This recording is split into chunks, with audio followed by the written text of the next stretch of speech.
Hello, എല്ലാവർക്കും പുതിയ വീഡിയോക്ക് സ്വാഗതം. ഇന്ന് വന്നിട്ടുള്ളത് ജലസേചന വകുപ്പിന് കീഴിൽ വരുന്ന അസിസ്റ്റൻറ്റ് എഞ്ചിനീയർ എന്ന പോസ്റ്റിലേക്ക് വരുന്ന ജോലിയാണ്. സമയം തീരുന്നു, 1,00,000 തുടക്ക ശമ്പളത്തിൽ വരുന്ന ജോലിയാണിത്. തീർച്ചയായിട്ടും ഉപകാരപ്പെടുന്ന വീഡിയോ അവസാനം വരെ കാണാൻ ശ്രമിക്കുക. നിങ്ങൾക്ക് ഉപകാരപ്പെടാൻ നിങ്ങൾ കൂട്ടുകാർക്ക് ഷെയർ ചെയ്യാൻ മറക്കരുത്. ആദ്യമായിട്ടാണ് ചാനൽ കാണുന്നത്, ചാനൽ സബ്സ്ക്രൈബ് ചെയ്യുക. Okay, let's start the video.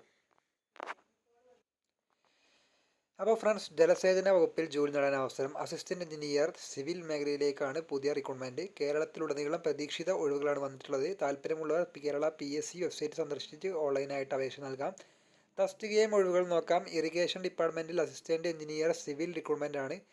അതേപോലെ തസ്തിക ഇറിഗേഷൻ ഡിപ്പാർട്ട്മെന്റാണ് സ്ഥാപനം എന്ന കാറ്റഗറി നമ്പർ 537/2025. അപേക്ഷാ തീയതി 2026 ജനുവരി 14 വരെ.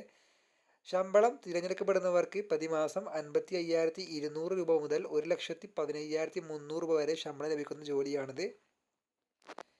പ്രായപരിധി 18 വയസ്സിനും 36 വയസ്സിനും ഇടയിലുള്ളവർക്ക് അപേക്ഷിക്കാം. 989/2/1 11/2007 ഇടയിൽ ജനിച്ചവരായിരിക്കണം. പട്ടികജാതി പട്ടികവർഗ വിഭാഗത്തിലുള്ളവർക്കും മറ്റ് പിന്നാക്ക വിഭാഗങ്ങളിൽ ഉൾപ്പെട്ടവർക്കും നിയമാനുസൃതമായിട്ടുള്ള വയസ്സിൻ്റെ ഇളവുണ്ടായിരിക്കും.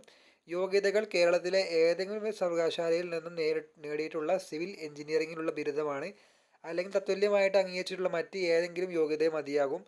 അല്ലെങ്കിൽ ഇന്ത്യൻ ഇൻസ്റ്റിറ്റ്യൂട്ട് ഓഫ് എഞ്ചിനീയേഴ്സിൻ്റെ സിവിൽ എഞ്ചിനീയറിംഗിലുള്ള അസോസിയേറ്റ് മെമ്പർഷിപ്പ് എന്നിങ്ങനെയാണ് യോഗ്യതയായിട്ട് പറയുന്നത്. പ്രൊബേഷൻ പീരീഡ് ആയിരിക്കും ആദ്യത്തെ 2 വർഷം. ഈ തസ്തികയിലേക്ക് നിയമിക്കപ്പെടുന്ന ഏതൊരാളും ജോലിയിൽ പ്രവേശിക്കുന്ന തീയതി മുതൽ തുടർച്ചയായ 3 വർഷക്കാലം സേവനത്തിനിടയിൽ 2 വർഷക്കാലം പ്രൊബേഷനിൽ ആയിരിക്കും. ഓക്കെ, അപ്പോൾ തീർച്ചയായിട്ടും ഉപകാരപ്പെടുന്ന വീഡിയോ ആണെന്ന് വിശ്വസിക്കുന്നു. അടുത്ത വീഡിയോയുമായിട്ട് വീണ്ടും കാണാം. Good bye.